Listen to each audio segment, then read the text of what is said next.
Hey, Brian, I can see your name up on the screen anyway. You got a mic check? Thank you, Stephen. I can hear you loud and clear. How about you? Okay, we're going to work on it on our side. I see the words popping up on my screen, but I couldn't hear your voice. Yeah, I'm not on mute. How about now? He is, and he's talking right now, and we can't hear him. He can hear us, though.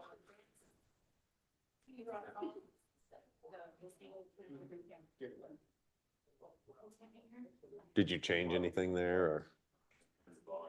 Okay.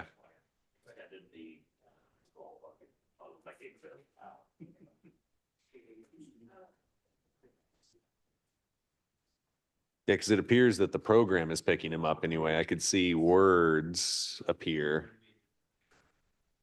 And I can hear you, Stephen. What's that?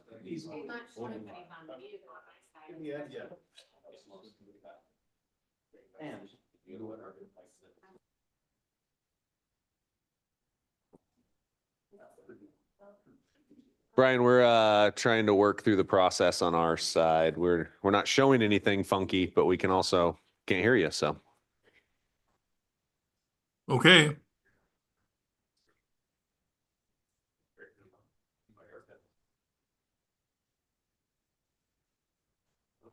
Brian, can you say hello?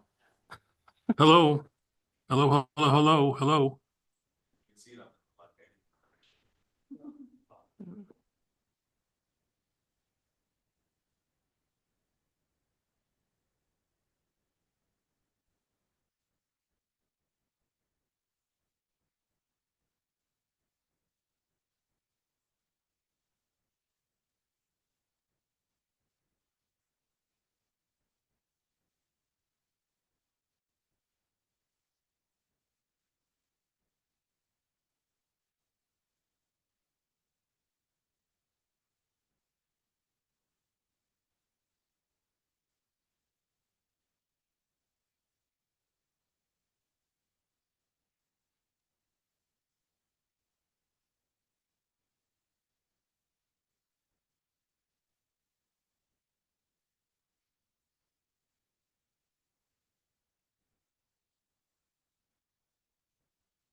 Brian, we do have someone coming down to fix the technical issues. We can read your words on the screen. We just can't hear it. At this point, we'll just go ahead and get started with the meeting once it becomes 6. Because I know you said you can hear us, so you'll at least be paying attention. But if we need your advice, we may have to pause the meeting as it develops.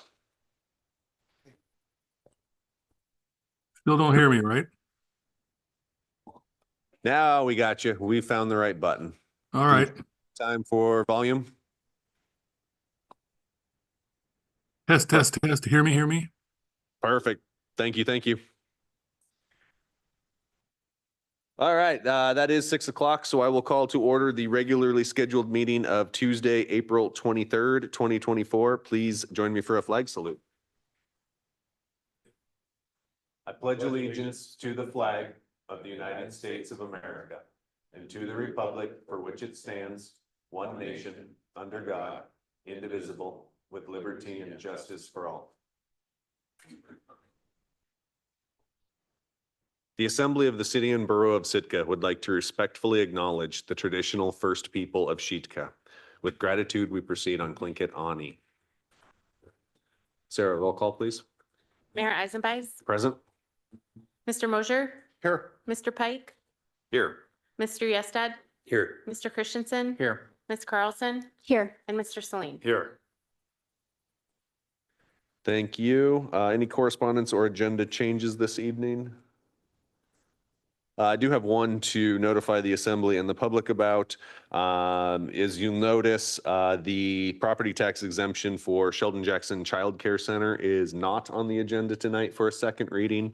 After further research, our assessor Larry Reeder found a wording in state code that they qualify for a mandatory education exemption. And so we don't need a second reading of that ordinance as they already qualify. So that's why we don't see it on tonight's agenda. Any other correspondence? Thank you. No ceremonial matters. We do have a scheduled special report this evening from the school district. Tristan?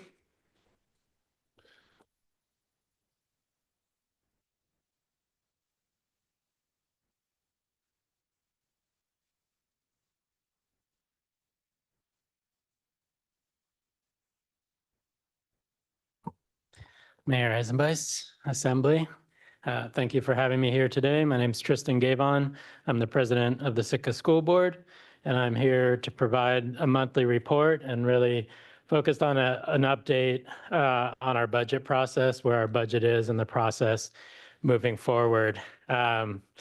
Unfortunately, I don't have a lot of great news to share with you. As I reported last time, the Senate Bill 140 that had the $680 BSA increase that passed in a historic 56-3 vote by the legislature was then vetoed by Governor Dunleavy. And unfortunately, the veto override failed by one vote. And so right now we're left kind of wondering what education funding is going to look like from the state. There's been a budget put forward by the House with a $680 one-time equivalent to the BSA. But still, we don't really know what that's going to be. Last year, that $680 one-time equivalent was passed by the legislature only to be vetoed, or for half of that to be vetoed by Governor Dunleavy. And so I wanted to share where we are.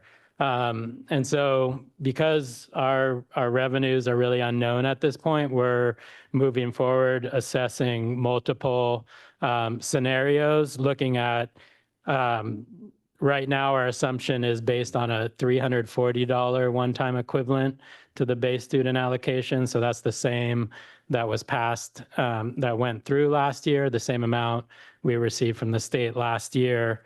So we're looking at that 340 amount, but also looking at 500, 680, and a worst case scenario of 0, which we really haven't contemplated much.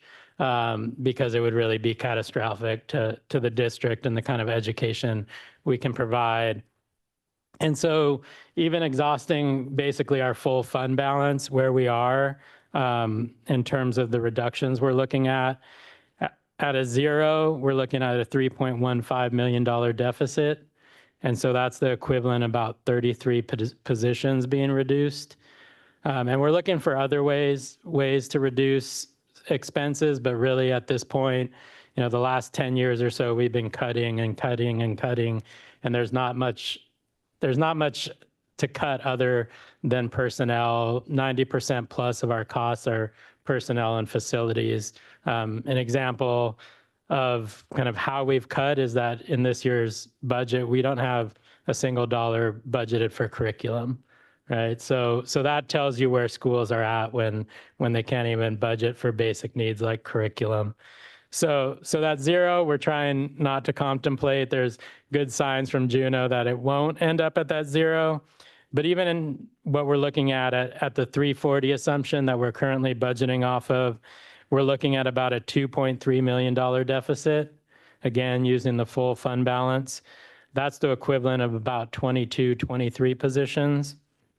At 500, we're looking at about a $1.9 million deficit, the equivalent of about 18 to 19 positions. And at 680, we're looking at about a 1.4 million deficit, so about 14 to 15 positions. So the impact of this, and we haven't finalized the budget yet. We'll have that finalized by May 1st and sent on to you by the appropriate deadline, that May 1st. But really what we're looking at increases to class sizes or pupil teacher ratios. And we've been fortunate in this district to be able to keep those relatively low, but we are looking at those numbers up into the even high 20s, I think more mid 20s. So similar to what you're seeing now in Juneau and Fairbanks and Ketchikan and other places. So right now, a superintendent, Dr. Deidre Jensen, is working with the administrative team, principals and others who are working with their schools, trying to figure out how we can make these reductions. And we're going to see kind of the first proposal or the plan tomorrow night at a work session and public hearing. That's going to be tomorrow night, Wednesday, the 24th, 6 to 8 p.m. So we encourage folks to come out. We want to hear from the public on what they value in education here in Sitka.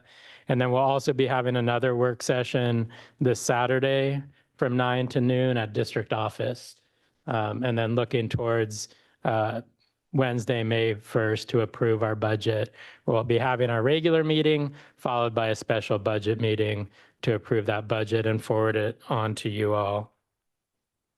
And so just two other points in relation to the budget. One is about process. As I said, the budget that we submit to you on May 1st is, in our minds, in some sense, a draft budget. We don't know where our revenues are going to land. We don't know what revenues the state is going to give us. So like last year when we had to come back in late June and make a budget revision based on what the governor did to education funding, we're planning to do that this year as well. And so even though we'll finalize and submit a budget to you all, we want to continue to have conversations. Deidre will continue to have conversations with the admin team and to be doing planning there. We'll be having those conversations with our stakeholders, and we're looking at planning some additional budget work sessions beyond that for May 1st deadline, just so that we can continue to provide up-to-date information to the public and to get input. So that's one thing. We're going to continue to work on this until the state budget is finalized and we know exactly where we land. The second one, I just want to emphasize again, and I feel like a broken record, that the reason we're in this situation is because the state is not adequately funding education, and really hasn't been doing so since 2016. I've said this a number of times in front of this body that the base student allocation, or that per pupil funding amount, that is the biggest percentage of every school district's budget, has only been increased $30 since July 1st, 2016. It was $5,930 then, it's $5,960 now. And that figure goes through some adjustments. It's adjusted through the foundation formula for the size of schools, for the cost of living in an area. And so that accounts for, decreasing enrollments. We're not getting the same amount of money that we were getting previously when our enrollments were high, because that number is tied to enrollment. It's tied to building sizes. It's tied to our special ed numbers, all of that. So that's really there to account for any changes in enrollment, for example. And again, if that number had been pegged to inflation, the Anchorage CPI, it would have been $1,413 higher than it is now. And so that is about the equivalent of $3 million in state funding for the Sitka School District, just if it had kept pace with inflation. And you see our costs rising much like yours. We're looking at a 28.5% increase in insurance. That's almost $1 million increase in insurance costs over 1 year. We have increases to our transportation contract, to custodial contracts, to other expenses, much like the city does. And so I just can't emphasize that enough. Speak out to your legislators and really to the governor. We need the state to come through for this to change.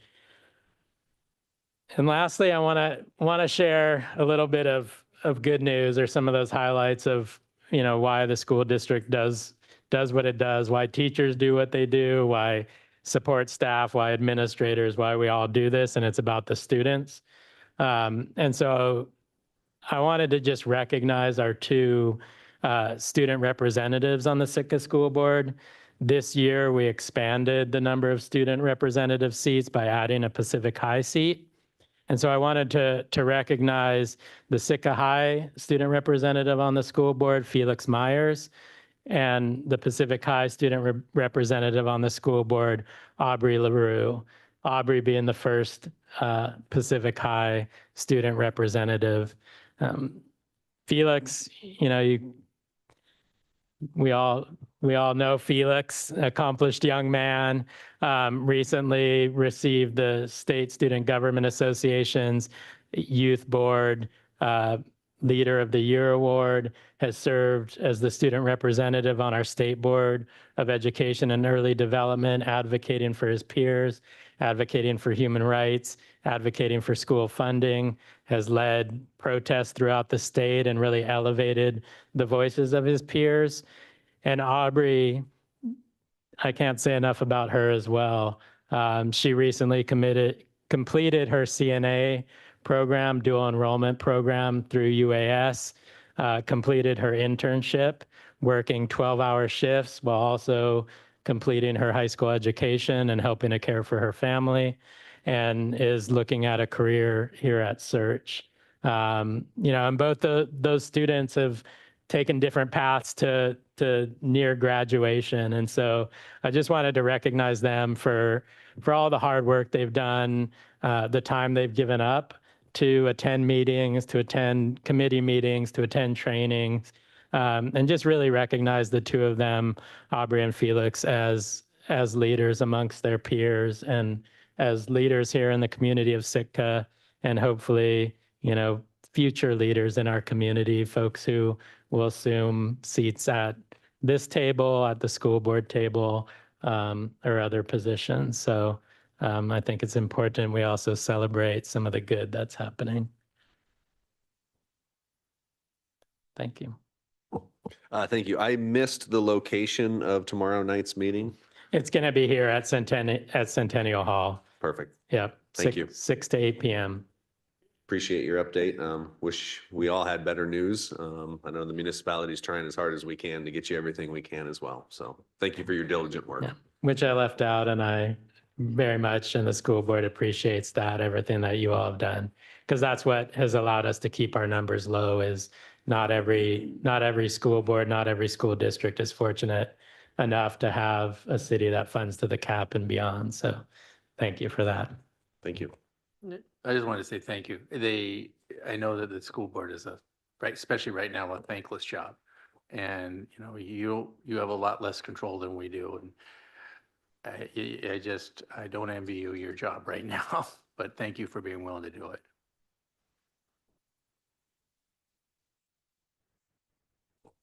Moving on in special reports this evening. Is there anyone here for government to government? Municipal boards, commissions, or committees? Municipal departments? School district, which we just had, and students and guests for a special report. That'll bring us to persons to be heard this evening. This is public participation for any item off of tonight's agenda, not to exceed 3 minutes for any individual.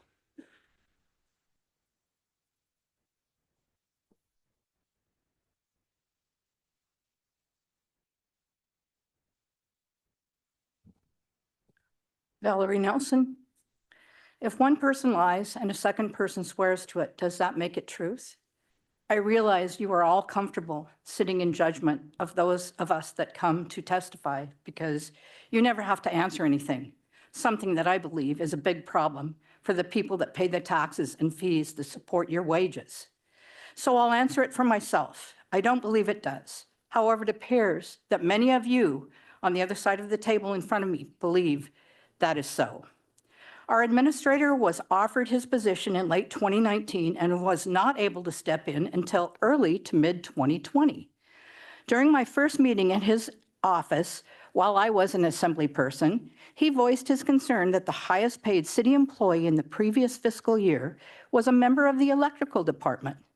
I find it very suspect that we are now faced with the reality of an emergency contract that is nearly $1 million, or perhaps more if overtime is required, and is going to be very unaffordable for the average resident. He used to have a gathering called Coffee with the Administrator on the Tuesdays that were not assembly meetings, and he canceled those after a local, lifelong, multi-generational electrical business owner and I attended and questioned policies and character of a certain electrical department employee. There were several electrical contractors in town that also had concerns, and I've been witness to his response to them, and they were not kind or professional. The concern I had about that electrical department employee resulted in me being sent an email that I'm no longer allowed to talk with the city administrator, and that all communications from me must now be in writing. Maybe I should get a break on my sales tax and my property tax, right? Another concern that is out there is our local police department. On April Fool's Day, 2019, our interim police chief, Robert Beatty, was hired. This self-described Coast Guard brat per KCAW Raven Radio on 5/31/19 has now been allegedly accused of covering up crimes by a family member of someone in administration. We as attendees at your meetings keep hearing the word transparency. I can't see through any of this. I continue to be concerned about the state of our local police department as the turmoil that was present prior to interim Chief Beatty's arrival appears to have multiplied. And I'm just asking for a friend. Is there any truth that he's hired 2 family members, nepotism, as employees? Thank you for your time. I don't expect an answer.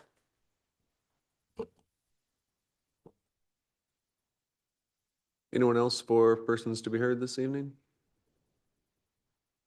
Please.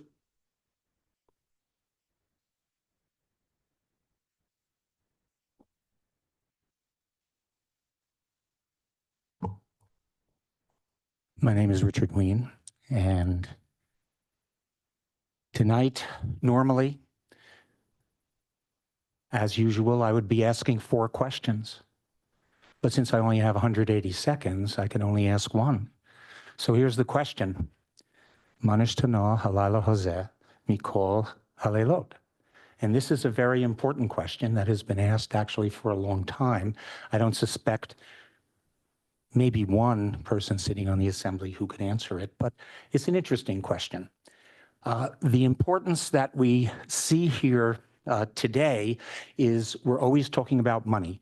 And in today's Sitka Sentinel, they had an article about Bert Stedman and what he wants. Now, we already know that the road to Katlian has cost $50 million already, and they were told to kind of stand down, but yet in the article, Senator Stedman said that he would like to try to get another $20 million for the road to complete and $7 million for the bridge. That's $27 million from just solid arithmetic. Now, the important thing here is that if we're really talking about what's important in life, that $27 million, if it were given to Sitka, would be able to cut some of the deficit in the school budget. And remember, there's only so much money. So my question is, why are we giving it to, in essence, to Sciatica per se, in order for them to develop ecotourism at the head of Katlian Bay? And we already know what the problems they had in building it. So I would like to see the senator start to, even though I know it's BSA, but if he's going to bring that money to Sitka, let him bring it here and let him spend it wisely. We can use it so much. I read the electrical report that was here, and the electrical report is very interesting, and we can certainly use some of that money into development in the electrical department. So I think it depends how you spend your money, and I don't think we spend it very wisely. The other thing is that, and this is from a headline, from a sunny Spanish island to a Dutch city by the river, European communities are mobilizing against over-tourism. So now the Canary Islands are getting in on the motion of over-tourism, and they had a demonstration of thousands of people out there because it is something that is happening and it is not necessarily a good thing. And believe it or not, the cruise lines are developing vertical corporations. And so Carnival is building a resort island where they're going to bring their ship and have people go. And there was an article today about Royal Carib, who in Bermuda is building one too. Thank you.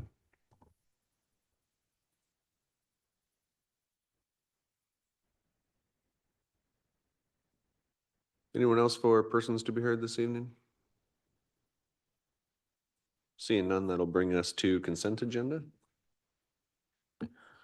I move to approve the consent agenda consisting of item A 24-063, approve the minutes of the April 4th, 9th, and 16th assembly meetings. B, approve a package store sampling endorsement application for Triple C Ventures, Inc., DBA Watson Point Liquors at 1867 Halbut Point Road. It's been moved and seconded to approve the consent agenda. Is there any public comment?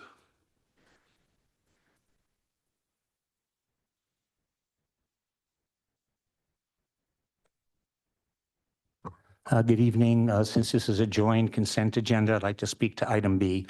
I voted against legalizing marijuana, and I still would vote against it, and I'd vote against it 10 times because it is not something that's good for kids or anything. The medical literature is increasing, but as it relates to alcohol, on general principles, as someone who has cared for both the medical and surgical sequelae of alcohol use, I cannot agree to this type of motion or promotion.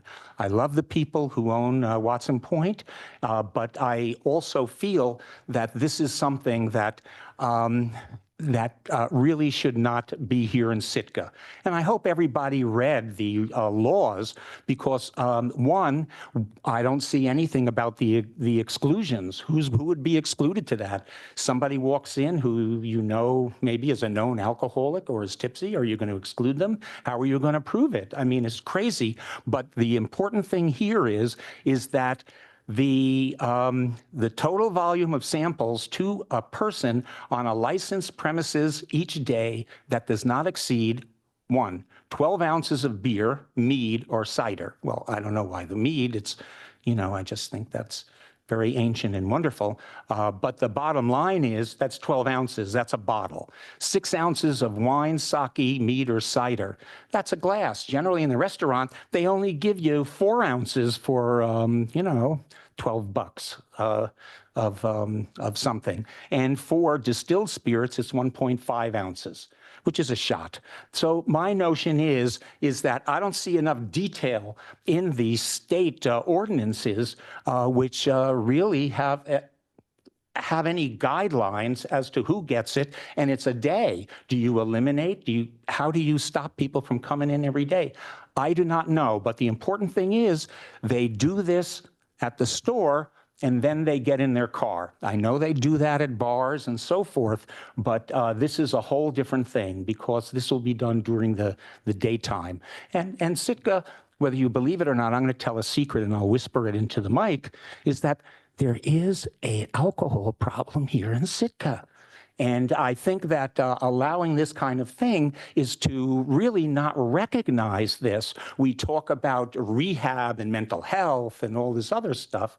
And like I said, I think this is interesting. It promotes a business, but I don't see enough detail here in an effort to appropriately control the amount of alcohol that is consumed on a daily. And you can read it yourself. I read it verbatim. So I would like either the assembly to get more information or to vote this down. And this is as a physician. Thank you.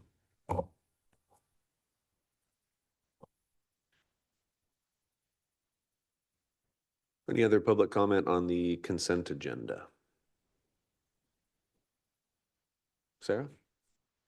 All right, on the motion to approve the consent agenda consisting of items A and B, Mayor Eisenbeis, Yes. Mr. Christensen, Yes.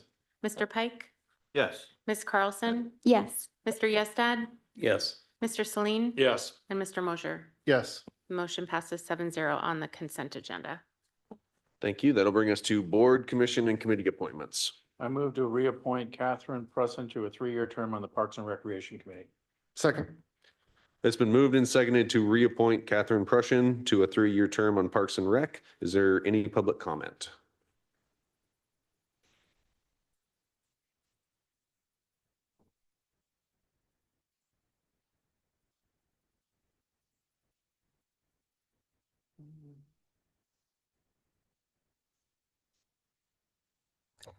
Good evening. My name is Richard Ween. This is a reappointment, and anyone who serves Sitka, especially as a reappointment, I think is worthy of just saying thank you for that. This is a re-up for the Parks and Rec for another 3 years. Ms. Prussian is a 10-year resident of Sitka, and she's with the Forest Service. And I think that the fact that she wants to re-up indicates that she enjoys the service. And Ms. Prussian, I thank you very much. Any other public comment on the reappointment? Assembly deliberation? Sarah? Right, on the motion to reappoint Catherine Prussian to a 3-year term on the Parks and Recreation Committee, Mr. Yestad, Yes. Mr. Celine, Yes. Mayor Eisenbeis, Yes? Mr. Christensen. Yes. Ms. Carlson, Yes. Mr. Pike, Yes. and Mr. Mosher. Yes. The motion passes 7-0. Thank you. Is there any further business on item C?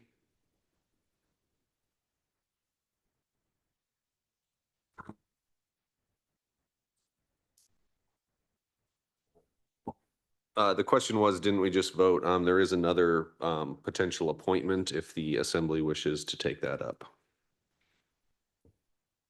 I make a motion to assign Austin Cranford to the unexpired term of the Police and Fire Commission. Is there a second? Second. It's been moved and seconded to appoint Austin Cranford to a term on the Police and Fire Commission. Is there any public comment?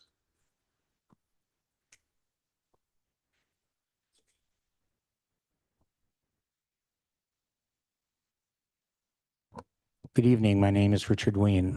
As I've always said, anyone who wishes to serve really needs to be thanked and encouraged. I feel that Austin Cranford has, if you haven't noticed, has been at virtually every meeting for quite a while, meaning assembly meeting. He's an intelligent, knowledgeable individual, and I think what may make people a little nervous, he does have an opinion. And I think when you have an opinion, that is the way you work through problems, by asking questions and coming to some form of middle ground. And I think he would be an excellent candidate for this. And so I would appreciate if the good assembly would vote for Austin Cranford to be on the Police and Fire. Thank you.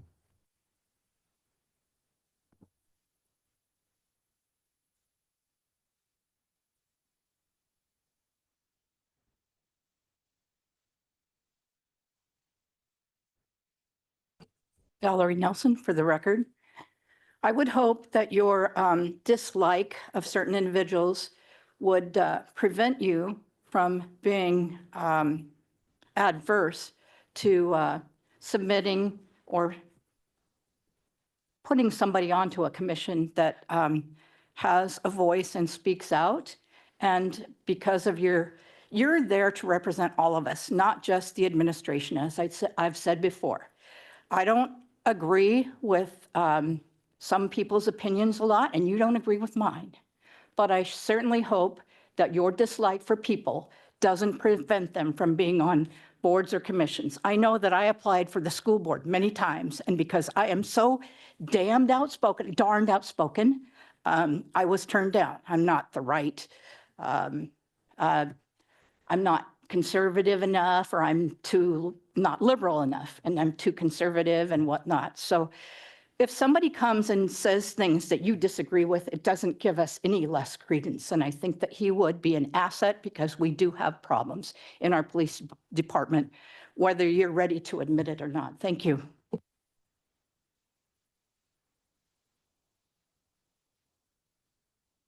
Any other public comment on the appointment of Austin Cranford? Back to the assembly for deliberation.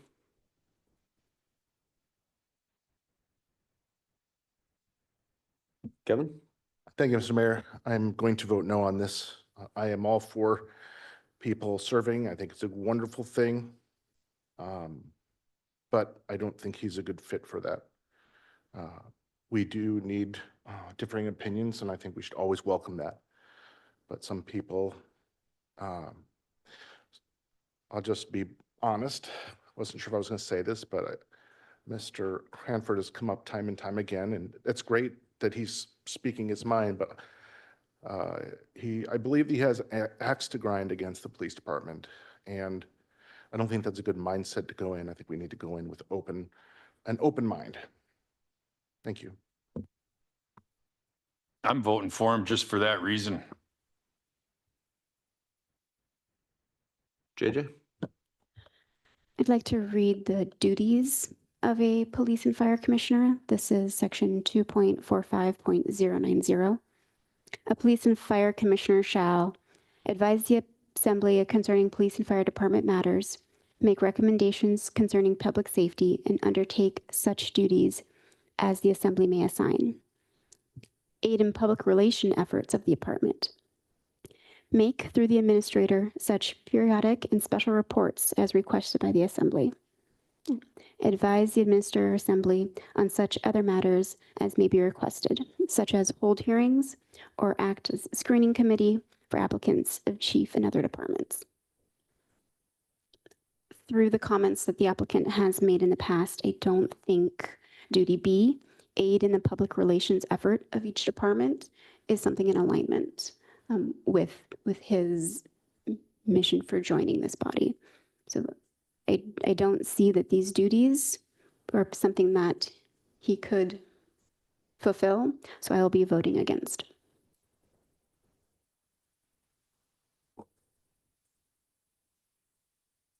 Mr. Cranford, would you be willing to come up and answer a couple questions I have about your application?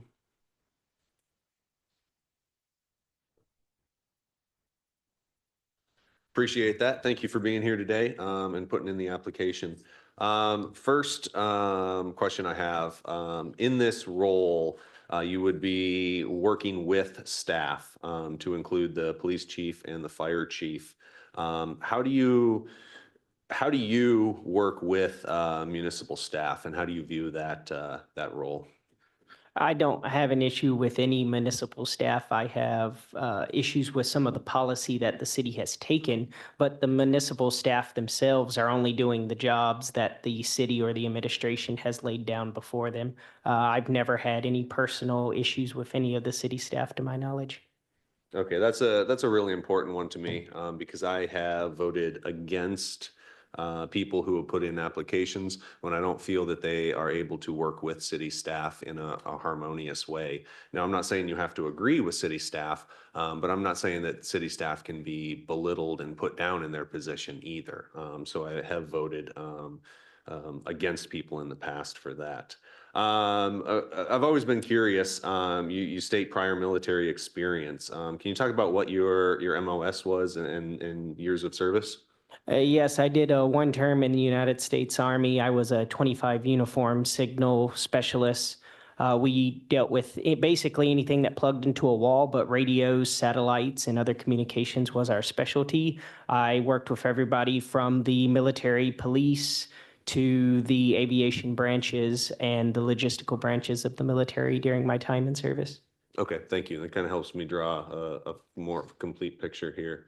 And then finally in this, as a police and fire commissioner, who do you work for and who do you answer to? I currently work for the University of Alaska. I'm sorry, let me rephrase my question.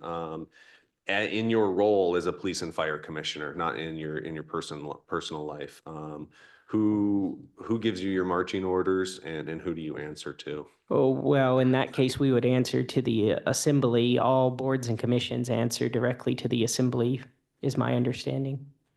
Okay, thank you. Does anyone else have questions for Mr. Cranford? Thank you. I appreciate your time today. Of course, thank you. So I did have some questions for Mr. Cranford that I believe he answered well. I just want to also talk about a previous applicant for the Police and Fire Commission that was turned down after even an executive session. And that was Ben Huey. This body found his perspectives to be too radical for the Police and Fire Commission. And due to his points of view, he was not put on the Police and Fire Commission. I remember that distinctly because it was, I think, the only time I've ever gone into executive session to discuss a board or commission application. Normally, it's a pretty straightforward process. So that one still kind of resonates with me when we go through these application processes. Anything else from the assembly this evening? Sarah? Right, on the motion to appoint Austin Cranford to an unexpired term on the Police and Fire Commission, Mr. Christensen, No. Ms. Carlson, No. Mr. Celine, Yes. Mr. Pike, No. Mr. Yestad, No. Mr. Mosier, No. and Mayor Eisenbach. Yes. The motion passes it fails 2-5.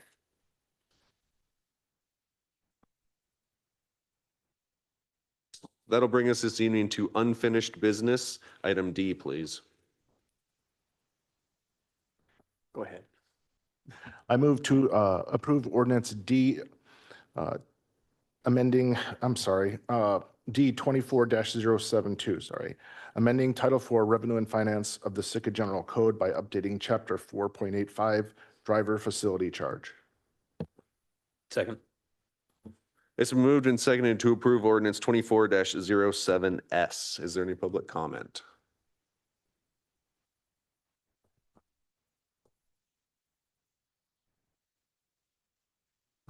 Good evening, this is Richard Ween.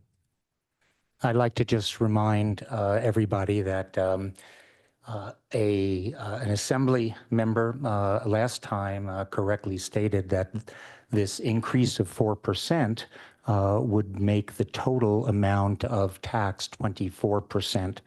And it was, that's always quite a lot. The airport needs certainly revenue per se, and as mentioned previously, it is expected to bring in this increase $150,000. Bottom line is people just need to remember that this is just part of an ongoing, and you may not look at it as inflation, but increasing something by 4% is inflation. So this is just part of an inflationary mode. And, I just wonder why these are independent travelers, convention travelers, et cetera. And they don't have groups like CLIA to fend for them, and why we don't apply additional taxes or head taxes to cruise ship passengers, which I think would be far more lucrative than the 150,000. So, and it might help pay for some schooling. Thank you.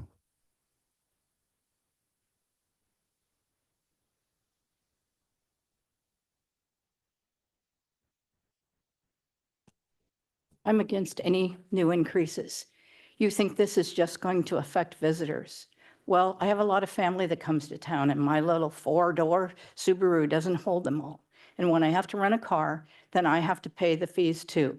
And what I see you doing with our budget and raising my water, my garbage, my sewer, my electricity, my property tax and everything else, it's just unbelievable that you guys are clueless.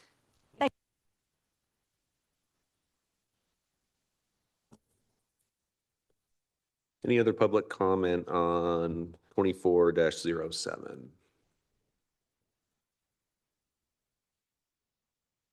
Good afternoon. My name is Austin Cranford. I would advise the assembly to take up a position that was recently, or no, 2 meetings ago, it was brought up about exempting certain organizations from the tax. Currently, the code states that it applies to any rentals. And there had been a comment that it could be changed to only apply to those that are using the airport facility itself, since that's where this tax would go. So I would like to see that be amended into this before it passes. Thank you.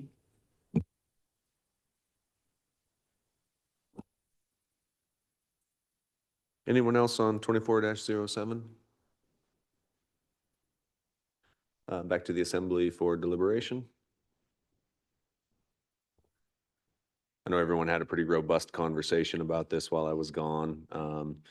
Couple easy things for me.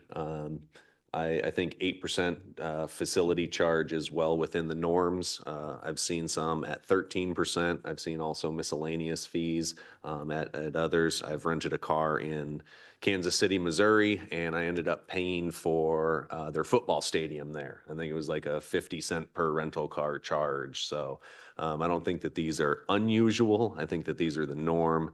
Unfortunately, the way car rentals work, they're kind of on the back end, so you don't see that in the total price. I wish we could fix pricing the pricing model like that. I think that's rather unfortunate, but I think our charge is well within the means of normal. On my second point, I have spoke with a gentleman who owns a car rental business in town that does not rent out of the airport and has no intent at this point of going to the airport. In my conversations with him, he would be appreciative of this tax not applying to his cars, as he does not use the airport. It won't be a pickup or a drop-off location for any of his vehicles. The way this ordinance is written, it's very complicated to get it put in here.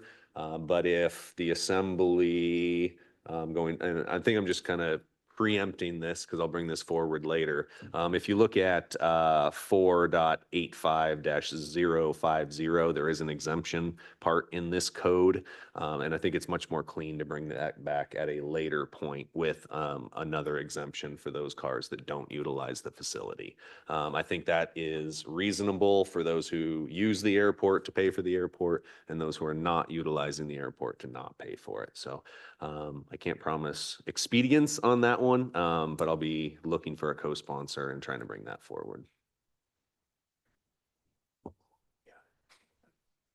So you'd like to just, so I'm assuming you're going to vote no on this. So your preference is to wait and make some corrections to the code and No, some mine exceptions? would be a completely different section dealing with a completely different section of code. I am in favor of raising the driver facility charge to 8%, but then also in a future date adding exemptions for those who do not use that facility.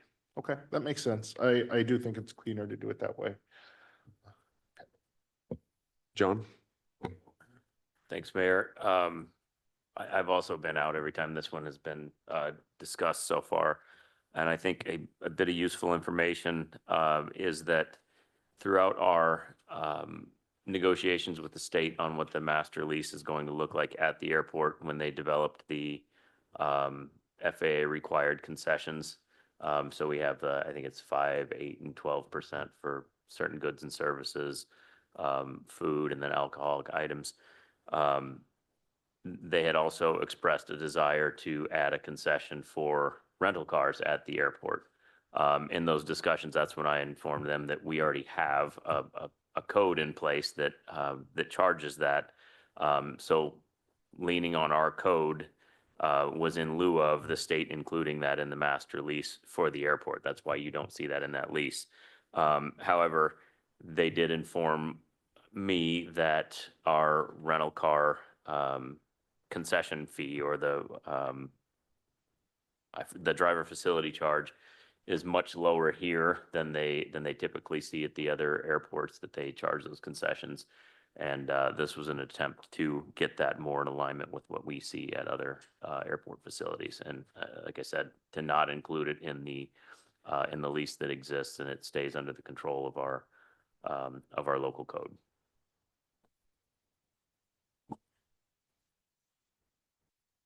Anything else on this one?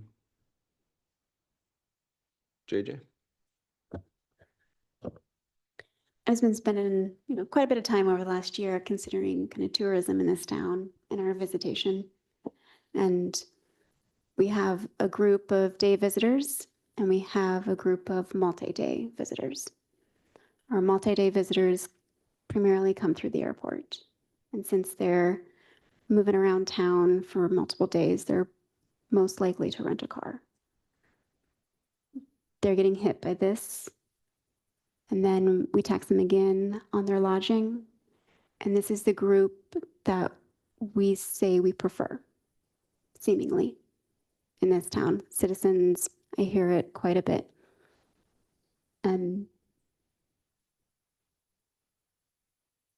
When contrasting it with the day visitors that we're not taxing above and beyond sales tax, it's hard to believe that we prefer our independent travelers because we're not showing that through incentives. We're showing that with extra taxes.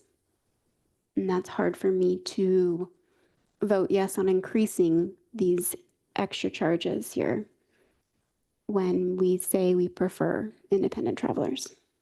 Thank you. Kevin?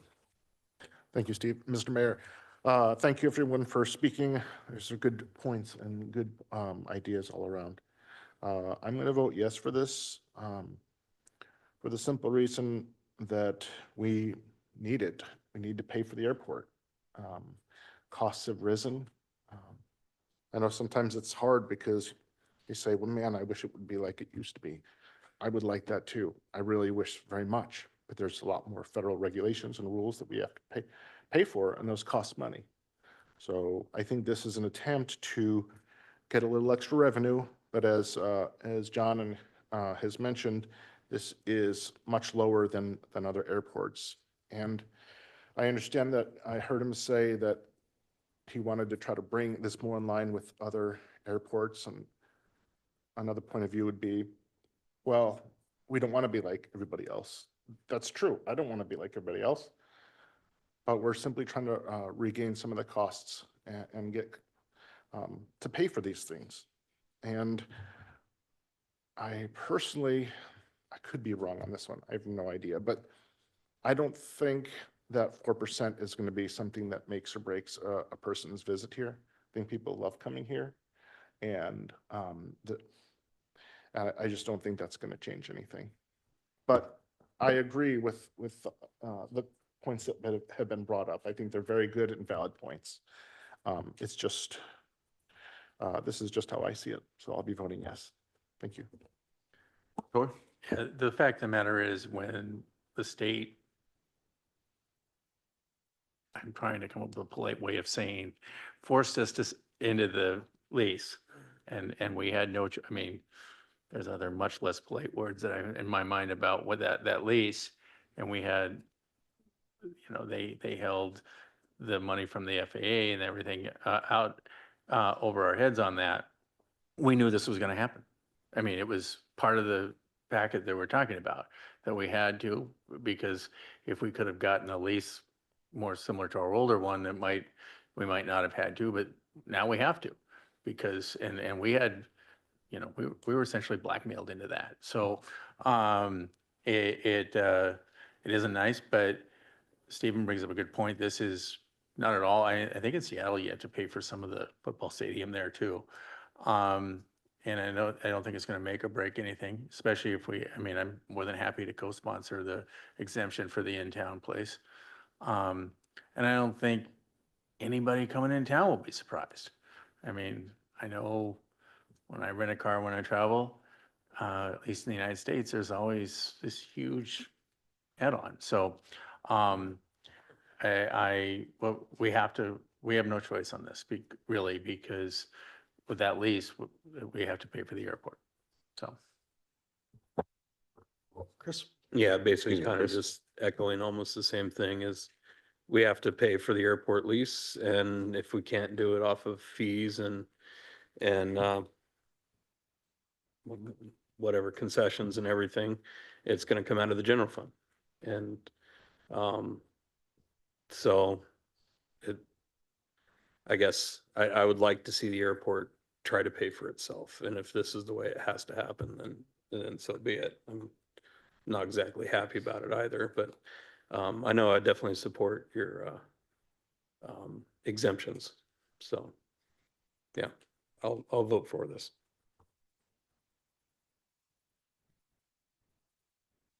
I think two good points have been raised tonight that make me further my consideration when it comes back for second or third reading. Number one, JJ, you're not wrong. Who are we incentivizing to come to town? Who are we making it easier to come to town?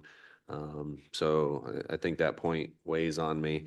And then I go back to John saying, if we didn't charge it, the state would anyway. And so do we keep control of it within our bounds, or do we relinquish that to the state and have 12 or 14%? You know, I don't know what they would do, but so a couple things for me personally to think about as we go forward, but I wanted you to know, I heard your comments. I understand them. Anything else from the assembly? Sarah? All right, on the motion to approve ordinance 2024-07S on second and final reading, Ms. Carlson, No. Mr. Yestad, Yes. Mr. Celine, Yes. Mr. Mosher, Yes. Mayor Eisenbais, Yes. Mr. Pike, Yes. and Mr. Christensen. Yes. The motion passes 6-1. Thank you. There are only a couple agenda items left, so we'll take our break here just before the top of the hour. Please be seated when you're ready to continue.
No, you,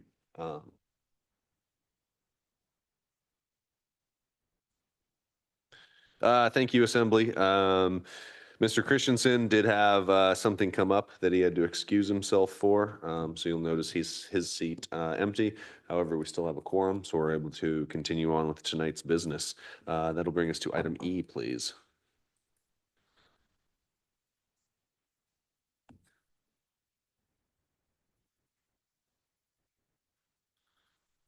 I move to approve item E 24-09, authorizing a property tax exemption for the Youth Advocates of Sitka, Inc., YAS, for the property located at 3411 Halibut Point Road. Second. It's been moved and seconded to approve ordinance 24-09. Is there any public comment?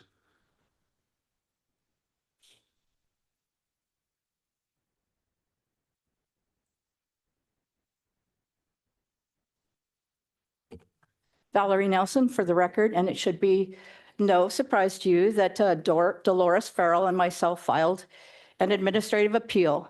Once she got ill, we had to abandon that administrative appeal.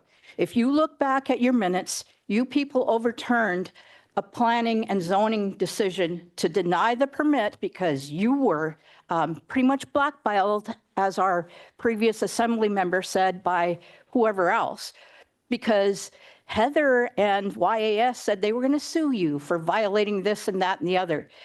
When we went to court and we did our briefs, your outside attorneys, you guys hired 2 of them, I don't know what the bill was, but they kept record with things that were never a part of the record. YAS got in there by deceit and trickery. And if you look at their application, they are a company and they should not be given tax exemption on that property. Maybe Dory Farrell would like tax exemption too, now that she's living in the Pioneer home. You guys, I know I'm wasting my time and I'm probably wasting yours because I'm pretty sure you've had your meetings and you have your 4 votes. So have a good day.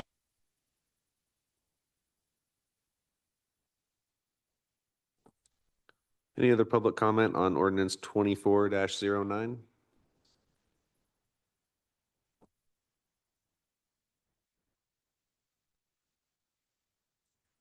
Good evening, Richard Ween. I believe that exemptions of any type, and certainly property exemptions, are an important part of how a community can honor and recognize groups and help them financially. As I mentioned when this was previously brought up, I look at 990s and so forth, and look at income and look at how much they have on cash on hand and whether they can afford it. This tax exemption is worth, what, about $5,500. I'd like to point out that 3411 HPR is a high value property, and the request is to remove it from the tax rolls. And, you know, you're going to vote and deliberate as you feel appropriate. But I think when you do that, I want you to ask the question, again, this is voluntary.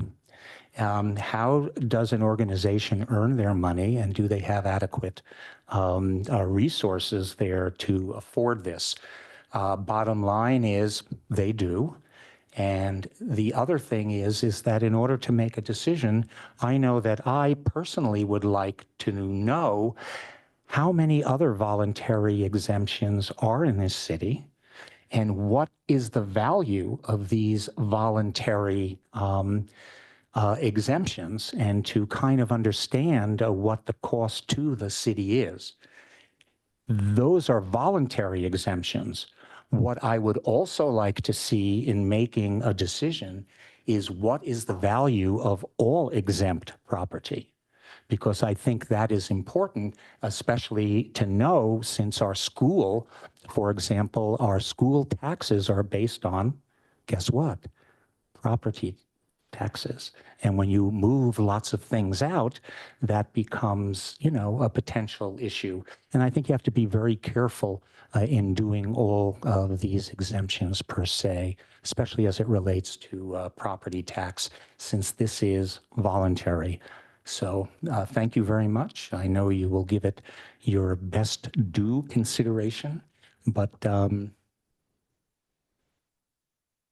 deliberate well.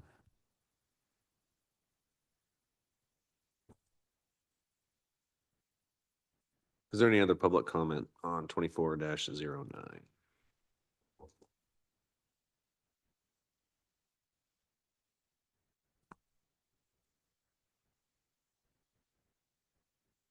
Good evening. My name is Heather Murray. I'm the Executive Director for Youth Advocates of Sitka.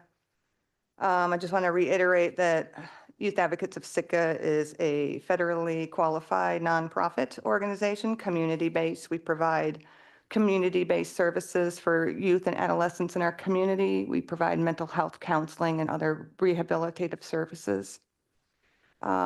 First comments about YAS, previous comments made about YAS not utilizing the building or having a program operating at the time of this request for property tax exemption is incorrect. The apartment has been providing housing for our transitional age youth program since we purchased the building July 2023 and is currently occupied. The house, however, was occupied by staff from July 2023 to December 2023. And as you all know, with the performance earlier, the property was caught up in an appeal. And so this appeal was in place since we purchased the building and then was recently dismissed by the state in February. So since then, which is only 2 months, we immediately began seeking bids for quotes for the interior modifications of the house that's required for our program and licensing. These modifications are required to be completed before we can move youth in the house and begin our new program. Second, comments made about these children that are even local children needs to be addressed. YAS is a local community-based nonprofit that serves Sitka's youth, as well as youth referred to our residential program from all over the state. Our residential treatment program is only one of 8 in the state that provides this level of service for adolescents. Youth admitted into this program are from Sitka, Juneau, Ketchikan, and elsewhere in the state. These youth attend Sitka High and Pacific High, participate in band and sports, and are friends with your children. So why are they not considered local kids? Our transitional living program currently serves Sitka's youth. The Cloud Teen Center, that also serves Sitka's youth. Our outpatient services, again, that provides services to Sitka's youth. Our in-school support and our after-school programming, again, that's Sitka's youth. Third, comments made about YAS using the building for their programs has somehow put a burden on local families seeking housing is unsubstantiated. The facts are that housing was an issue in Sitka way before YAS purchased this building. Finally, comments made by members of the public about suggesting an audit of YAS's finances or asking about the percentage of the property tax compared to our operating budget are not a requirement for the application to seek property tax exemption. Managing a local nonprofit, maintaining staffing, licensing, insurance, multiple facilities is very expensive. Thank you, ma'am. In fairness to everybody, we will have you end at your 3 minutes. Thank you. If you have any additional questions, ma'am. please ask me. Appreciate you. Thank you.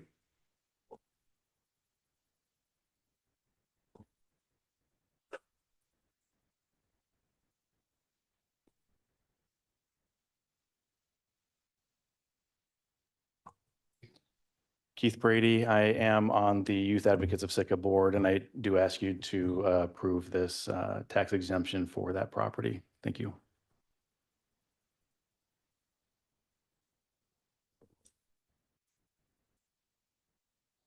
Anyone else on 24-09? Back to the assembly for deliberation. Chris? I'm not really going to die on this hill, but I am going to make the comment.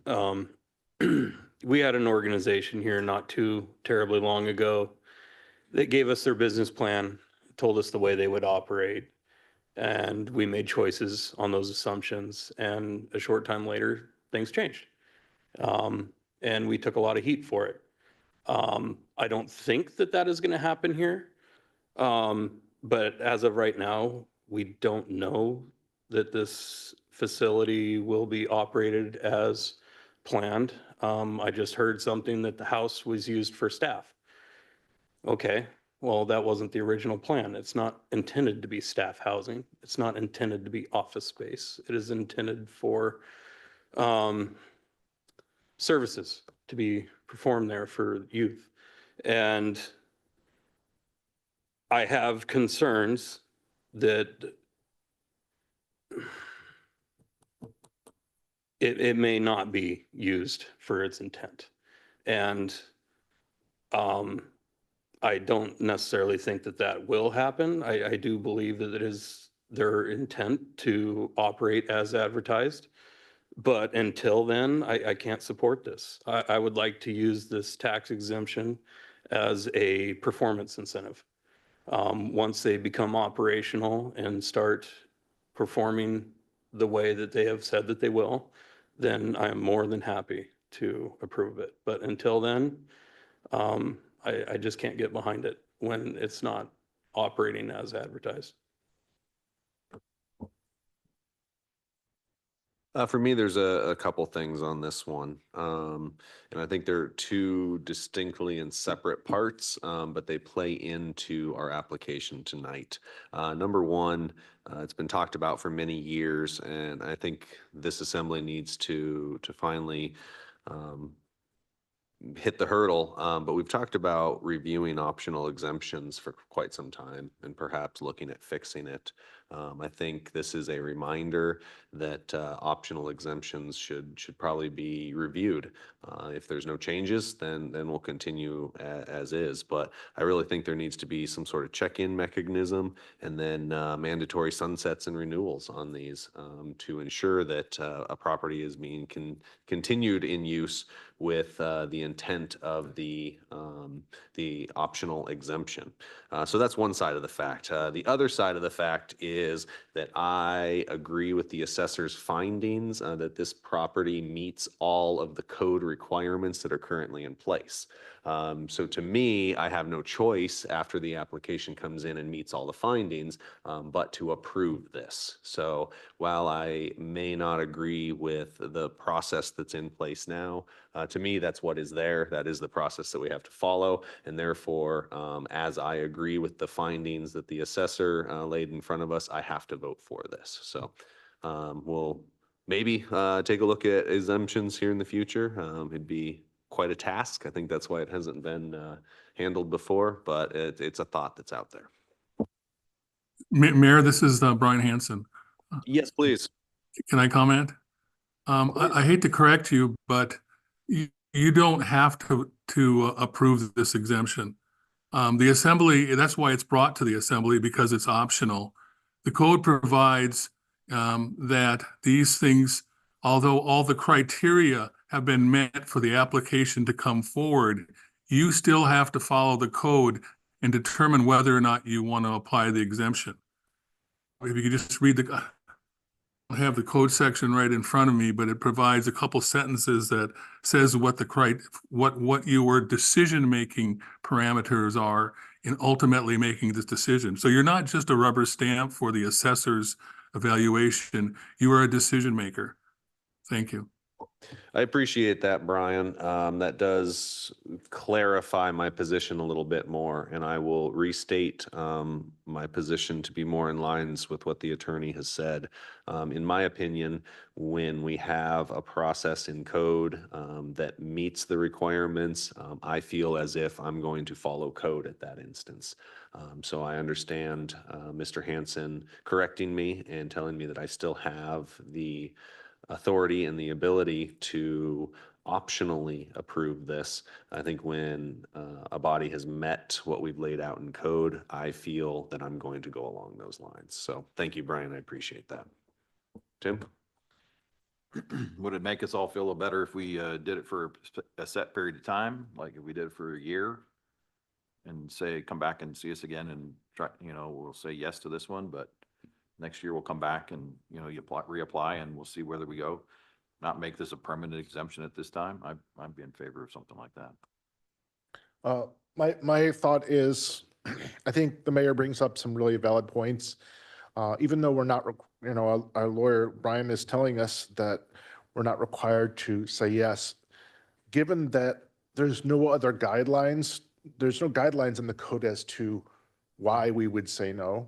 And so there's no, the guidance says legally, technically we have guidance, but we don't know what we're supposed to be doing as far as if we weren't going to say yes. So in my mind, yeah, I'm going to vote yes tonight. I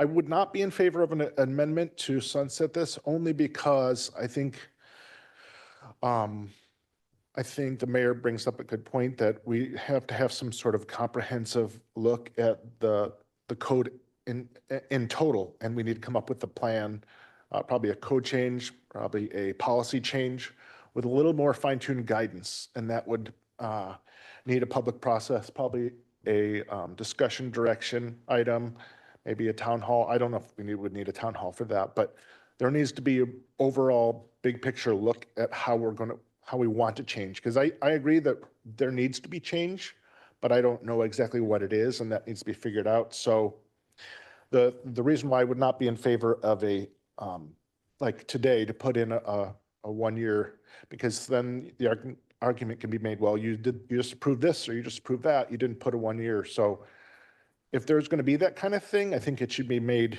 in one time with some sort of ordinance, collective project that ends up with an ordinance. So I'll be voting yes tonight. Tim? Mayor, so are you suggesting that when we go through this revision, we're going to then boot people off of the list? I mean, I think that's, that seems quite unlikely. So I guess putting a year on it gives us also the incentive to get our act together and see whether or not we're happy with where we're at with the code. I mean, if we say yes, it's a permanent exemption, and then are we going to come back and say, well, we've changed our mind now? I mean, I don't see us being, powerfully excited about that particular perspective. So, I mean, we would see a lot of people in the chairs, I expect. So I guess I'm not interested in, when we do a revision, booting everyone off and making everyone reapply. Like, what is the mechanism here? So I think at this point, a year to meet some of the concerns that I've heard here tonight, to see whether or not, they are actually performing what they say they are, seems reasonable. Yeah, Tim, if I could respond.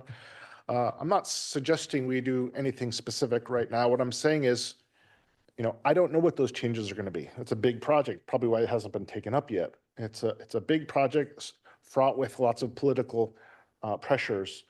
But my thought is, if we're going to make changes, I'm not going to, not be able to go to sleep tonight if we put an addendum on there. I'm just saying I wouldn't favor that at this time. My point is, I don't want to make just decisions at the table, just, oh, this sounds good, this town sounds good. I mean, I have before, but it's better policy to do it comprehensively with those decisions, and then we'll come back. Like, so say we did this, we put the 1 year thing on there. You're effectively setting a precedent, saying, well, we're going to do this with all, because then people could come back and say, if they have a future one, well, you did it for them, you didn't, you put a 1 year limit on me, but you didn't, or on them, but you went ahead and put it on the other one. I'm kind of jumbling my scenario there, but I think you get the point. That's all. My point was for consistency. If you want to make the motion, you're free to do that. I just respectfully would not vote in favor of that.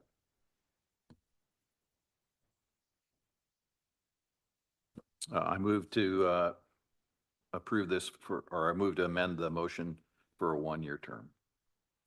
Second. Sarah, do we understand at this point where that would go? Well, Brian?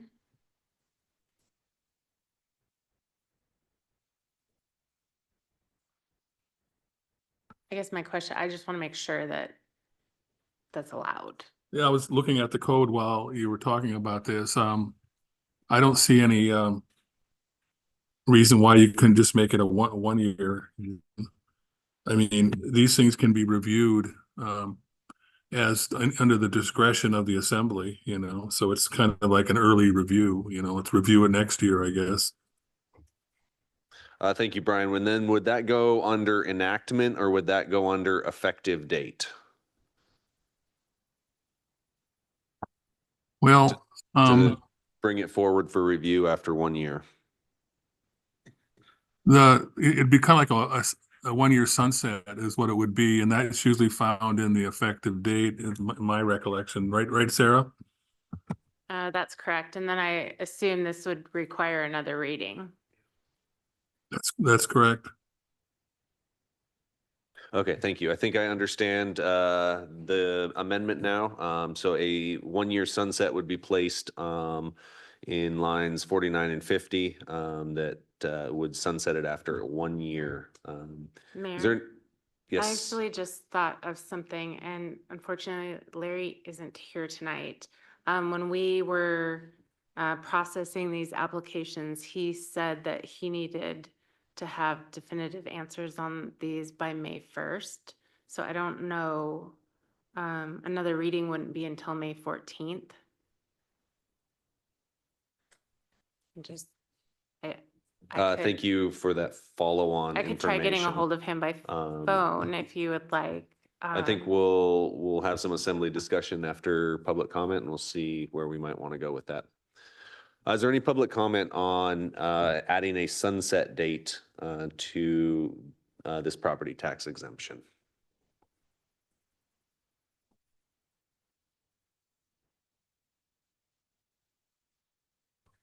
Good evening, Richard Ween. Sunsets in Sitka have been quite beautiful lately, but I think that this commentary, this discussion is getting closer to the point that you really need to evaluate your policy, and that I think this is getting closer to it because it shows that there's a thought process from assembly folks who are, thinking about this. So I think, again, it's a good conversation. I certainly agree with the amendment, certainly in principle. And the lesson, as we need to learn lessons from everything we do, is that this policy needs to be reviewed, refined, and, just made better. Thank you. Any other public comment on 24's or on the amendment to sunset it after 1 year?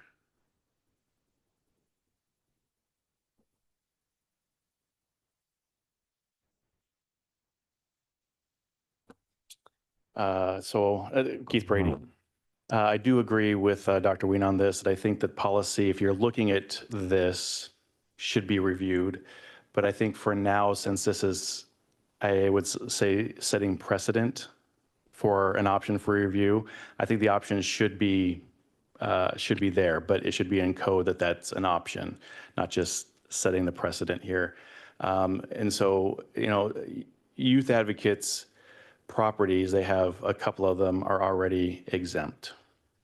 And so I understand where this one, you're trying to be amenable for, I would say, some approval votes. But as of now, I know that they're doing what they're supposed to be doing in their property, and they're trying to get done what they need to bring the kids in.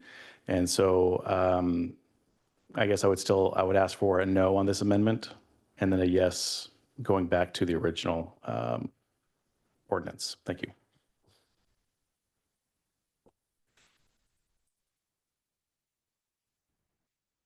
Anything else on the motion to sunset this after 1 year? Back to the assembly for deliberation. Chris? No, I think this is a nice compromise for what I was kind of getting at. It allows the tax exemption, but with some performance-based a checkup.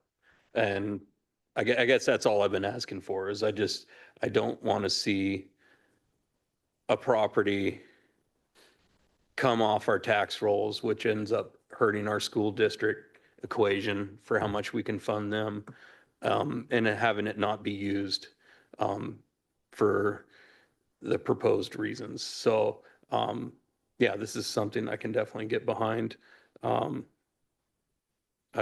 approve of it. I guess I'd just like to maybe have some questions answered with Larry if that's doable. John, and then Sarah, it sounds like we may need some clarification on that at this point. If you need a recess before we go, we definitely can. Okay, so we'll go ahead and continue our conversation. If you need to escape to answer questions, or to call, we understand. John? Thanks, Mayor. I just wanted to point out a section of code here, and then maybe Brian can chime in with his views on it. If you go to 4.35.025J, it says the assessor shall periodically review required and optional property exemption status to determine whether the taxpayer and the use of the property still qualifies for the exemption. And I think at that stage, then we would bring these forward to the assembly. I know that it's been discussed more than once, and just for your information internally, I have been working with the assessor to develop a more formalized timeline. I don't think the assembly wants to see one of these for review every single year if we did them all in a group. So we're trying to develop maybe a 3-year phased process where you would see a chunk of them at once. But I'm hoping to get Brian's opinion on if setting a sunset now would conflict with Section J from that portion of code.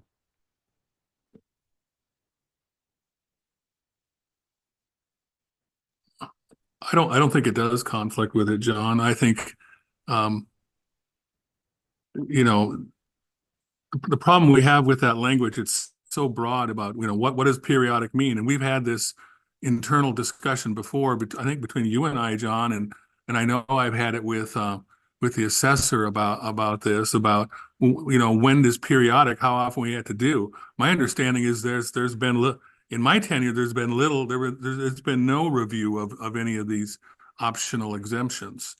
So I don't see it conflicting. I think there can be a sunset for this particular one.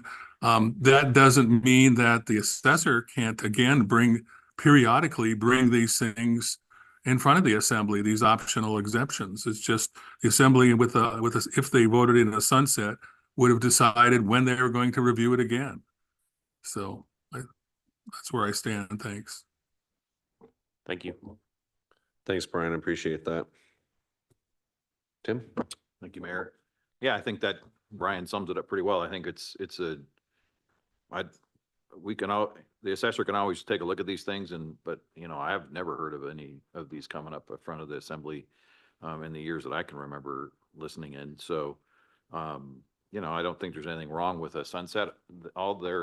Everything that we've heard from YS in terms of the qualities of their organization, and of which there are many, will still be here next year.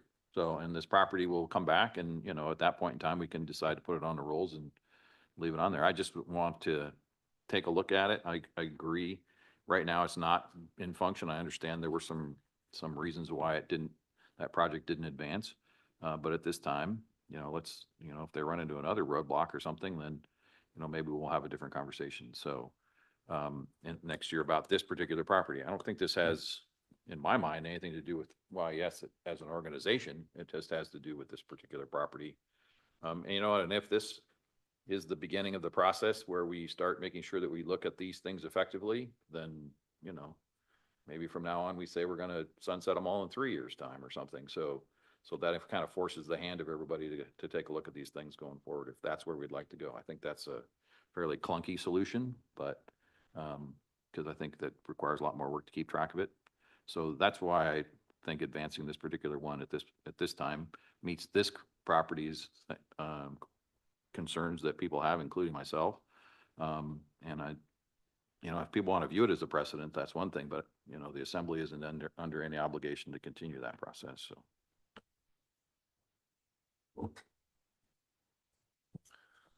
Two really good points have been raised tonight. I appreciate the momentum that we are gaining in correcting code that may not work for us today. But on the backside of it, I fear adding something that needs to be tracked to a system that we haven't established yet. So our assessor does not yet have this. We're going to have a single property on there. And so we're creating a whole new program under his purview for one property. So it's kind of a workload thing to me. And you know, how do we continue to track that? I also appreciate the holistic approach to looking at these because I agree this will set a precedent. I agree with the precedent of reviewing them periodically, but at what level do we do that? And I also wonder, and I think Tim just answered my question, but I was wondering if, you know, with the sunset, this will come back to the assembly. So we'll see this exact application in about a year from now. But do we want it to completely sunset, or do we want to instruct the assessor to review and report back if findings are different? I think that's a different mechanism. I think Tim pretty much answered my question on that, but that was something I had wrote down for consideration as well. Just a clarifying point, I mean, if we sunset it, the assessor has nothing to do unless they reapply, right? So, I mean, the burden becomes on the person who wants the exemption. It's not on the assessor. So the assessor doesn't need to track anything and review this on any particular basis. It will come back if the applicant would like it to come back. So, you know, I think this might be an easier way to do it in the short term until we figure out how we're going to establish a process where they're automatically reviewed. You're correct. I'm glad I spoke out about my concerns because you've alleviated them.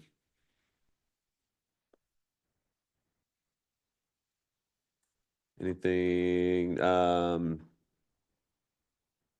did we still have questions for our assessor on the effect? We do need to hear from him on the date, correct? I'm trying to get a hold of him, but if I could take a recess to maybe call him. I've been texting, but I don't. Perfect. Yeah, let's take 5 minutes so that we can get an answer from our assessor about effective date, and we'll be right back.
No, that Milky Way was definitely from last Halloween. It had some chew to it. Thank you, Sarah, for always providing candy for us. So I was able to speak with Sarah Peterson. We're unable to get a hold of our assessor right now. He's traveling on leave, but her recollection was that there was a May 1st deadline. We're not exactly sure what that is, but in our conversations, as this is a local exemption, we still believe that we have some flexibility on whatever that May 1st was. This isn't something that has to go up to the state level, which I think would be a very hard deadline for us. So at this point, we believe that we are comfortable going forward. If this does need to be added to one of our special meetings, we can also do that in the future. So at this point, we feel somewhat comfortable going forward. We will clarify what the May 1st was, if it was an internal or external, and fill the assembly in as we know more. Sarah, did I catch the gist of that? Great, thank you. So that'll bring us back to the deliberation about adding a 1-year sunset on this tax exemption.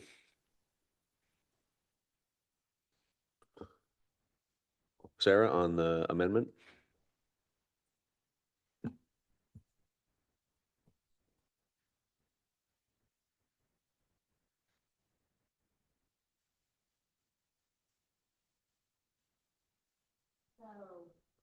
Please.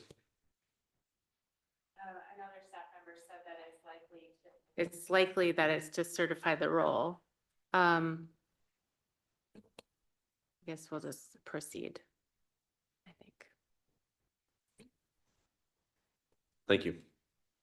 On the amendment to sunset the exemption after 1 year, Ms. Carlson, Yes. Mr. Mosier, No. Mr. Pike, Yes. Mr. Yestad, Yes. Mr. Christensen, Mr. Christensen sorry. has had to Mr. remove Celine. himself. Yes. and Mayor Eisenbais. Yes. The motion passes 5-1 on the amendment. Great. So that'll bring us back to the original motion as amended. Now we'll be inserting a sunset line in lines 4950 right in there to indicate a 1-year sunset on the effective date. Is there any more comment, further deliberation on the original motion as amended? Seeing none, Sarah? All right, on the motion to approve ordinance 24-09 on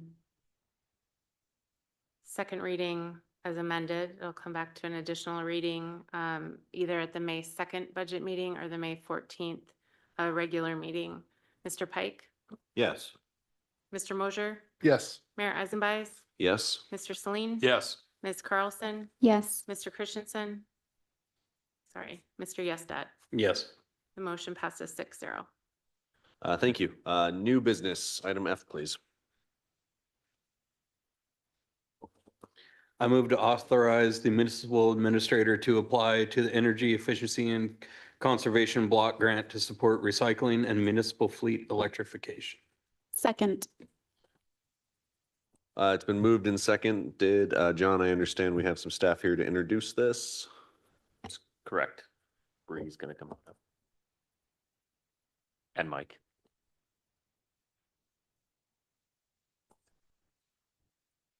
Mike is so willingly jumping up here. He's getting drug up here, it looks like. Welcome, thank you. Good evening, Assembly. My name is Bree Gable. I'm the Sustainability Coordinator. This EECBG funding is a rather unique aspect of the Infrastructure Investments and Job Act, or the IIJA.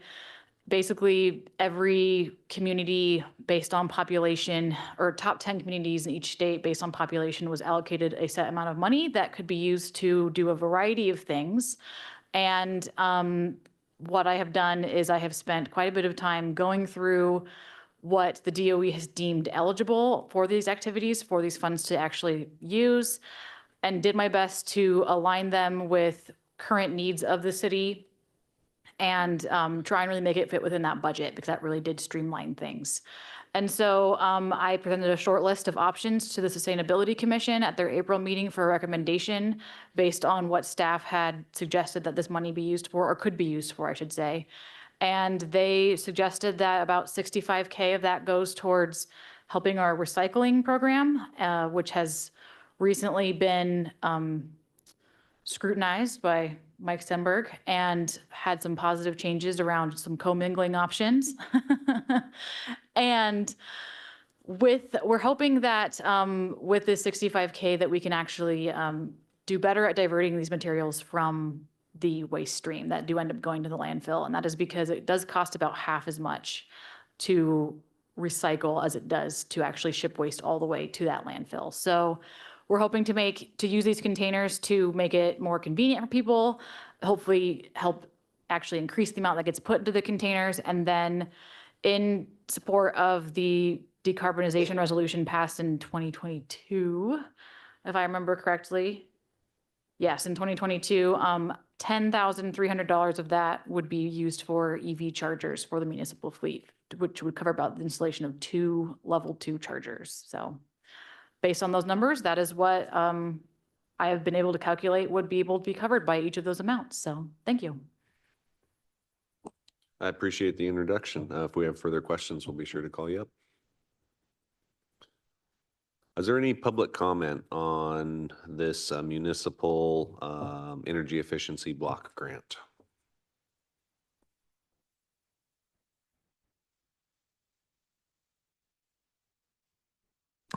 Good evening, Richard Ween here. I say go for it. It's for $75,000, approximately $65K for recycling and $10K for the level 2 chargers. And I think it's important to go for it because one, everybody else is going to take it. But the IMF has, I know you don't like to hear economics, but I can go through, hours worth of it. But the recent headline is IMF issued a warning to the Biden administration about fiscal stability. And it has to do with debt. So I bring that up because you better take it while you can, because the printing press may soon be in trouble. Also, what is interesting to note is that there have been within the last 30 days a number of articles concerning the difficulty of recycling plastics especially. And it was very interesting to see that even though places send their baled material to like Washington or whatever we do, is that actually the majority of it is either burnt or shipped out of the country for disposal. And it's not as simple as it's made. And the overall number about plastic recyclability is about 6%. So, just my curiosity is piqued with these things. And I certainly would like to see, kind of like a day in the life of number 5 plastic and follow it through the chain and see what actually happens to it.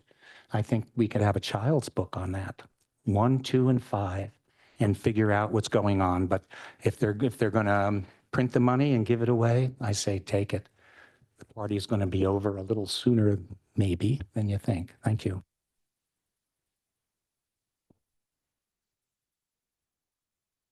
Anyone else on the application for the block grant? Assembly deliberation? Kevin? Thank you, Mr. Mayor. I was there at the meeting with the Sustainability Commission as a liaison, and I just noted they put a lot of thought into this and they deliberated for quite some time. And I think I'm agreeing with this suggestion. Thank you. I personally think education towards recycling is a great idea. As someone who puts a lot of cardboard in the recycling stream, I see on a weekly basis the amount of plastic and the amount of styrofoam and other parts that get in there. I don't know if this is a question for Mike or Bree, but it goes along with the education part. Someone who recycles cardboard on a weekly basis, I'm still unsure. Can I recycle shiny cardboard? So the answer is still no, which I had assumed. So I see shiny cardboard in there all the time too. And I don't think that it's, people doing it errantly. They see cardboard and they grab their cardboard and pop it in. So more education, more signage on possibly helping that out without having a full-time recycling center manager. Sounds like a good use of some grant funding to me. So thank you, Bree, for finding this program, doing your due diligence, and then bringing it forward to the assembly. Anything else on the block grant? JJ? And to add to those thank yous, thank you for aligning it with our strategic plan.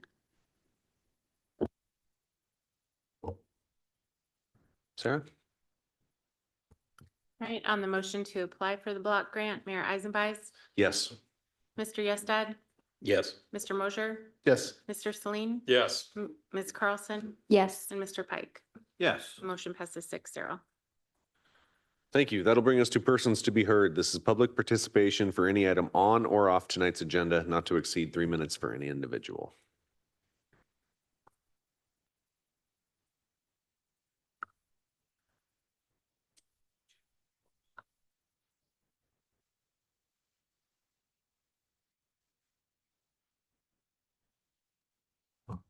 Good evening. My name is Richard Ween. A couple of things about the exemptions. One, the question that I think is logical to ask is when was the last time the assessor in code 4135.025J actually did the review?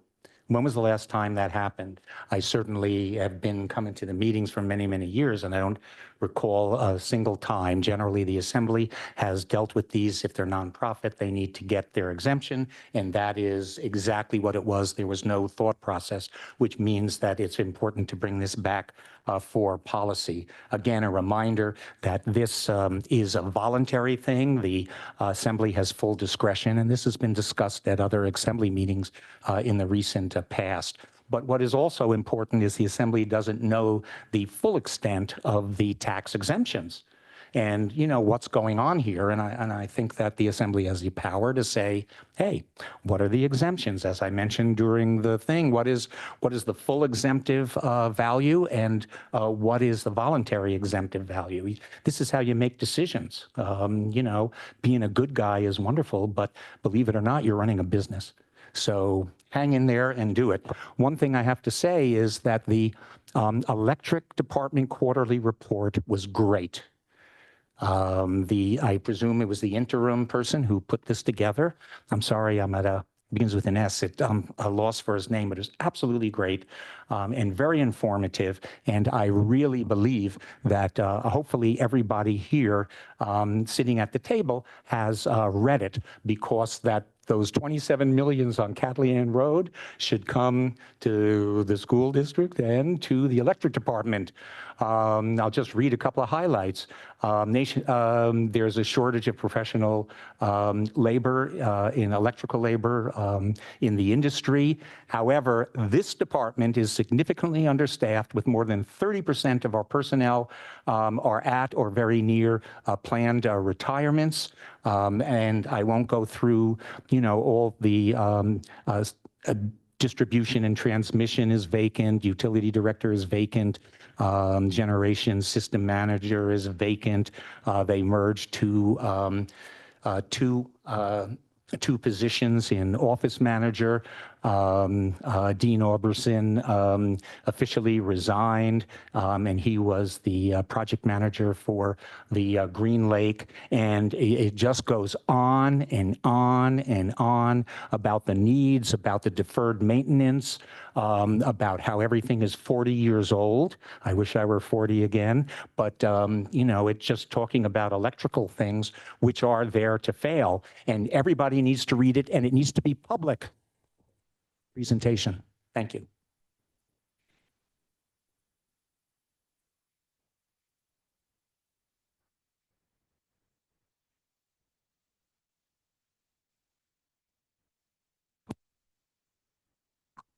Good afternoon. My name is Austin Cranford. I would also like to congratulate the city on the transparency with the electrical department report, as well as thanking the city for beginning to update their infrastructure. I believe there's an infrastructure plan on some of the streets over by, I'm going to say Baranoff Elementary, but it's closer to Lake Street. That's good. Newer equipment, even though it's expensive to get up front, ultimately costs less to maintain on the back end. So I'm happy to see that. Regarding the recycling comment that was brought up, people like infographics. Maybe putting photos of what is allowed and photos of what isn't allowed might assist with recycling. At the same time, I did want to mention a couple of comments that came up during my nomination, just to clear them up. Personally, I do not have an axe to grind with anybody within the city or with any city department. I simply want the city to function both legally and ethically. A city can operate legally but not ethically. A city can also operate ethically but not legally. We would prefer that the city do both. And if the city can prove that they are doing both, then I would be more than happy to step aside. At the same time, if the city thinks my skills could be better used on a different committee, I would like to hear that as well, and I would be happy to apply to another committee. Thank you.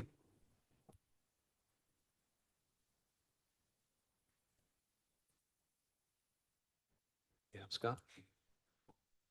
My name is Scott Celine, and I'm speaking as a under persons to be heard. You know, in the assembly, we can't answer when somebody makes accusations or leaves innuendo with a big pregnant statement.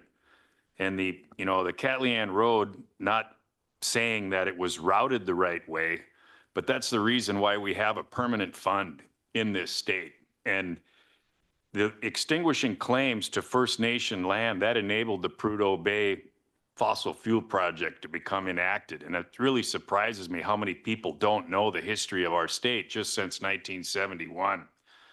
I wish that we could answer people that leave it that we raise the water rates because we're being mean or not paying attention to the information that staff tells us about our failing infrastructure. Thank you. Anyone else under persons to be heard? On or off tonight's agenda? Seeing none, that'll bring us to reports. I was actually laughing with our administrator earlier. We're only one meeting separated from our DC trip, but it already seems like it was so long ago. So I have an update from that. I'm going to hit a couple highlights that were important to me, and I'm sure John will have a lot more technical details in his report. But a massive thing that I think was extremely timely. We had the opportunity to sit down with the interim director of the Forest Service and talk about a block of land that the Forest Service owns, preventing access to a bunch of state lands up Indian River Valley. Of course, nothing's finalized, nothing's solid, but it was indicated that the Forest Service needs a bunch of wins on housing on their lands right now, and they would be extremely open to talking about an easement across that property, and then perhaps even in the future, a property swap that we would have with some maybe more remote property to gain some housing stock here for Sitka. I was thrilled to have that meeting and then wake up the next morning and see that Senator Stedman had put $250,000 in the state's budget in order to have a land study for that land up Indian River Valley. So it was extremely timely. I know that it's been a goal of the city for a while to look back there. Some of the last flat buildable land left in Sitka. Of course, preserving the recreation of that area as well. But I think it's an intriguing first step forward that kind of has opened up some doors. So lots of homework to do still. Definitely not a done deal in any means of the word, but does give a little bit of glimmer of hope for some increased housing stock here in town. So when I point this out because I want to explain to the assembly how high level of service we get with our with our lobbyist. So Blank Rome, our lobbyist, CJ Zane, has been our contact for quite some time. He is the managing partner of Blank Rome Government Relations and attended every single meeting that we went to on Capitol Hill. So just a shout out to them because they are making Sitka a priority. While the budget that we have is probably not large in their scope of things, they continue to make Sitka a priority. And I think that's what's getting us a bunch of these wins from this DC trip. And then finally, one I was rather happy about, Senator Sullivan is introducing a farm-style bill to protect fishermen if their crop, the salmon, goes bad. Farmers have a bill like that. Well, they'll get bailed out by the government. So he wants to do the same for fishermen. I've encouraged him to look at mariculture as well and to include mariculture in that so that as these new mariculture operations are coming up, one storm could knock out an entire year's worth of kelp or similar. So he seemed extremely excited about that. We'll see if it makes it in the bill, but I think that might be a win for this burgeoning mariculture industry in Southeast Alaska. John? Thanks, Mayor. In the interest of time, I'll talk about the things that you didn't hit on the trip, but we started the trip out talking with the delegation, of course, and we passed along our legislative priorities, kind of tailored those to the items that were of most interest to certain members of the delegation. We also met with the manager of the governor's DC office there and talked through our legislative priorities, as well as things that are more appropriate for state assistance or interaction.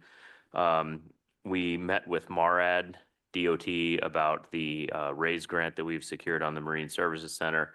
A lot of that conversation focused around the Build America, Buy America requirements and how that can have an impact on prices. The budget for that project has been drastically increased, both because of inflation and some of the BABA requirements that were put in place and looked back 2 years previous when we did those estimates. So they gave us some ideas on how we can look for ways to fill that funding gap and potentially re-rack the project a little bit, but still hit the intended scope and get that project completed. So still some work to do there. We also met with the chief of staff from USDA Rural Housing, and we talked about some of the housing programs that are available and waiting to get some information and meet with them on how we can tell the citizens programs they could tap into to maybe help with some remodel, rehab of homes, or even building new homes. We met with Department of Energy. Unfortunately, FERC canceled. They weren't able to make the meeting, so we're trying to get that one rescheduled. But the mayor hit all the other points, and it's been a while since I went to the the Northwest Managers Conference that was in Seaside, Oregon. We kind of it's Washington, Oregon, and Alaska, and we kind of cycle through each state. It was hosted in Fairbanks, Alaska last year. This year we were in Seaside, and then it'll be in Washington next year. I was the only representative there from Alaska this time, which ended up I had to speak, and I didn't know I was going to have to speak. But in that speech, I made a pitch for potentially hosting that conference here in 2026 here in Sitka, and that seemed to get a lot of applause from the crowd. So hopefully we get a lot of visitors here. And I'd just like to point out, a lot of the other managers talked about their intergovernmental agreements. So when they have issues with their fire department or their police department, they can tap into other cities to get help. And a comment was made there that we here in Alaska are the definition of full service cities. We don't have that backup in a lot of places, and most of these cities don't own their own utilities. They don't own their own harbor systems. So they were very impressed on just the scope that we have to manage here in Alaska and how we get through that. So it was refreshing to hear that. Thank you. Brian, report this evening? I have none. Thank you. Thank you. Liaison representatives. Scott? pretty close to getting a copy here at the library, I heard. Close is better than nothing. Sarah, We have a special meeting on Thursday, 2 interviews with municipal attorney candidates. They'll begin here at 6 in this room. And then we have a special budget meeting on May 2nd at 6 p.m. thank you. Any Right, other? and one more Yes. thing. We also have the government to government dinner meeting on April 30th, and that's at tribal headquarters on Sikanaka Way at 5:30. Thank you. Any other reports this evening? Kevin? Thank you, Mr. Mayor. Thank you to you and John for going to the DC trip. I'm guessing sometimes it could feel like, you know, we're a very small voice, but I believe that we get good representation, not just because of the lobbyists, but because of your guys' dedication to doing this and representing Sitka. I'm very encouraged about what you said about the possible land swap or some sort of deal with the Forest Service. I understand but you had to clarify, and that's completely appropriate because this is just something he mentioned, but even them mentioning it, considering it is a huge deal. And I hope and encourage the administrator and the team to work on housing options because it remains one of the most, if not the most important issue for Sitka. So, thank you.